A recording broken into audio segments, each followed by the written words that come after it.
Il y a une chose qui, selon moi, si tu l'as comprise, ta vie ne sera plus jamais la même. Grâce à ça, tu vas solutionner tes problèmes, tu vas guérir tes blessures et tu vas surmonter tes épreuves, tes soucis et tes angoisses.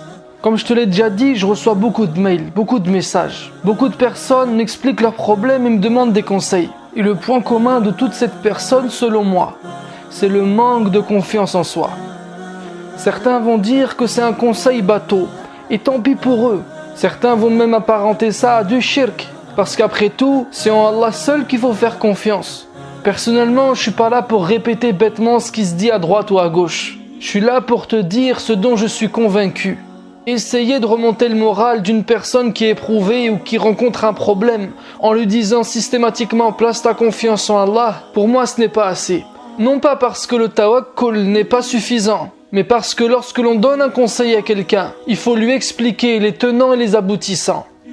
Pour moi, faire confiance en Allah et se faire confiance à soi-même n'est pas contradictoire. Au contraire, celui qui fait confiance en Allah se fait confiance à lui-même. Celui qui se fait confiance fera confiance en Allah. Par contre, celui qui fait confiance en Allah sans se faire confiance à lui-même n'a pas le vrai tawakkul. Parce que Allah lui-même a confiance en toi. Donc si tu ne te fais pas confiance, tu ne lui fais pas confiance.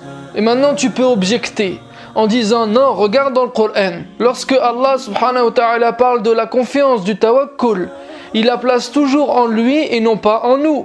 Mais moi je vais te dire, lis mieux mon frère, lis entre les lignes. Pour moi, le plus grand dalil qu'Allah subhanahu wa ta'ala veut que tu te fasses confiance est lorsqu'il dit « Afala ta'aqilun ». Pour moi, ce qui prouve qu'Allah souhaite que tu te fasses confiance est qu'il ne cesse de t'inviter à réfléchir. Il te laisse seul avec ta raison et il te dit débrouille-toi. Ça veut dire quoi? Billah alayk, ça veut dire quoi? Franchement, ça veut pas dire que tu as toutes les réponses en toi. Ça veut dire que tu es capable de comprendre, tu es capable de faire, t'es pas bête, tu as une raison comme tout le monde, tu as un cœur.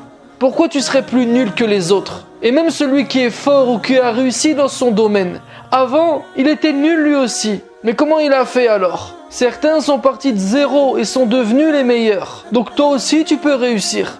Si tu manques de confiance en toi, tu vas te couper les ailes dès le départ. Et c'est ça le plus grand des problèmes. Comme tu n'as aucune estime de toi, eh bien tu n'avances pas. Tu regardes les autres avancer et tu te dis que t'es nul. Tu te lamentes sur ton sort. Et là quand quelqu'un il va venir, il va te dire fais confiance en Allah. Tu vas dire mais de toute façon Allah il m'a abandonné. De toute façon Allah il m'aime pas.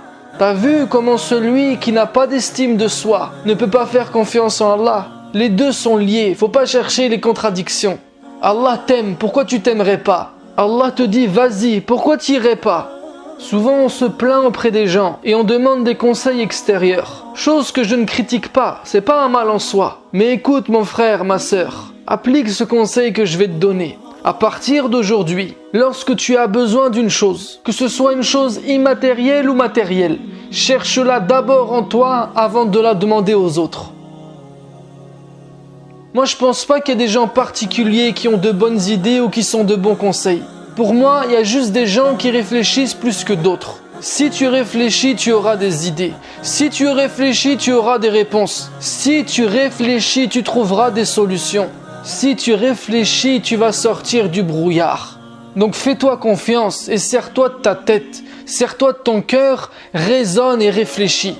C'est la chose qu'Allah te demande le plus dans son livre. Donc écoute-le et applique, parce qu'il n'y a pas de tawakkul sans obéissance. Le tawakkul, c'est pas seulement de s'en remettre au pouvoir d'Allah.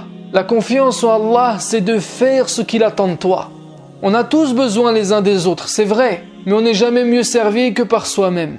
Ne demande pas à quelqu'un de faire une chose que tu peux faire toi-même. Ne demande pas aux gens de réfléchir à ta place, parce qu'en plus ils sont pas dans ta situation. C'est pour ça maintenant quand je parle avec quelqu'un qui me demande des conseils, je réfléchis plus à sa place, parce que ça sert à rien, c'est pas ça dont il a besoin. La meilleure chose que tu puisses faire à quelqu'un qui t'interroge, c'est de le faire réfléchir. Tout comme la meilleure chose que tu puisses faire à quelqu'un qui te demande un poisson, c'est de lui apprendre à pêcher.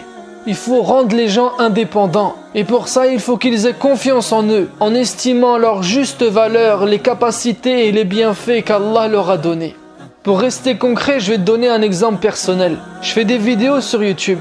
Je choisis des sujets qui me semblent importants de traiter. La facilité serait d'aller sur Internet, d'écouter ce que un tel ou un tel ont dit à ce sujet, écrire les bonnes idées, de les ressortir dans une vidéo. Et en vérité, c'est ce que la plupart font. Toi, tu les vois en train de faire des conférences, tu te dis, Mashallah, celui-là, il a tout compris. Alors qu'en fait, il ne fait que répéter ce qu'il a entendu à droite et à gauche. Rares sont ceux aujourd'hui dont leurs discours ont une vraie plus-value, sont le fruit de réelles recherches. Pas aller rechercher les idées des autres, pas aller chercher dans la pensée des autres, mais aller chercher en soi-même. D'abord, le plus gros, ça devrait être ça. Je prends un sujet, je me pose et j'écris mes idées, mes pensées. Je fais sortir ce qui est enfoui en moi. On a tous plein de conclusions à l'intérieur de nous, des choses qu'on a compris à travers différentes expériences. Maintenant, ce qu'il faut, c'est aller les rechercher, les ressortir et les conceptualiser. Et si je fais pas ça dans mes vidéos, je ne suis qu'un perroquet. Et si je répète bêtement, je serai jugé devant Allah de dire ce que je ne fais pas. J'espère que cet exemple t'a fait comprendre ce que j'essaye de te dire, de te faire confiance, de te persuader que tu n'es pas nul, que tu es capable, que tu as les réponses, que c'est en toi, que la solution de facilité d'aller chercher ailleurs qu'en toi-même n'en est pas une. Au contraire, tu vas perdre toute estime de toi. Tu vas avoir plus confiance aux autres qu'en toi-même. Et finalement, tu te tourneras toujours vers les autres. Et comment celui qui se tourne systématiquement vers les autres dès qu'il a un besoin, peut-il prétendre avoir confiance en Allah? Wallahi, pour moi, si tu as compris ça, tu vas te démarquer. Personnellement, c'est ce dont j'ai beaucoup profité ces dernières années. Je me suis aperçu que c'est fatigant de faire confiance aux autres. Que si tu veux réussir dans la vie, il ne faut compter que sur soi-même. Désespère de tout le monde, mais jamais de toi-même. Fais le plus gros du travail en toi-même. Et si à la fin, malgré que tu aies fait ton maximum, il reste encore des zones à éclaircir ou des choses à régler, là tu peux te tourner vers les autres et leur demander. Parce que c'est normal, on n'est pas capable de tout. On a tous besoin les uns des autres. Je le nie pas et c'est pas ça qu'il faut que tu comprennes de cette vidéo. N'oublie pas, si la chose qu'Allah t'a demandé le plus c'est de réfléchir, ça veut dire que d'une part il est sûr de lui et d'autre part qu'il a confiance en toi pour te rendre à l'évidence. Sur ce, je te dis à la prochaine vidéo, Inch'Allah.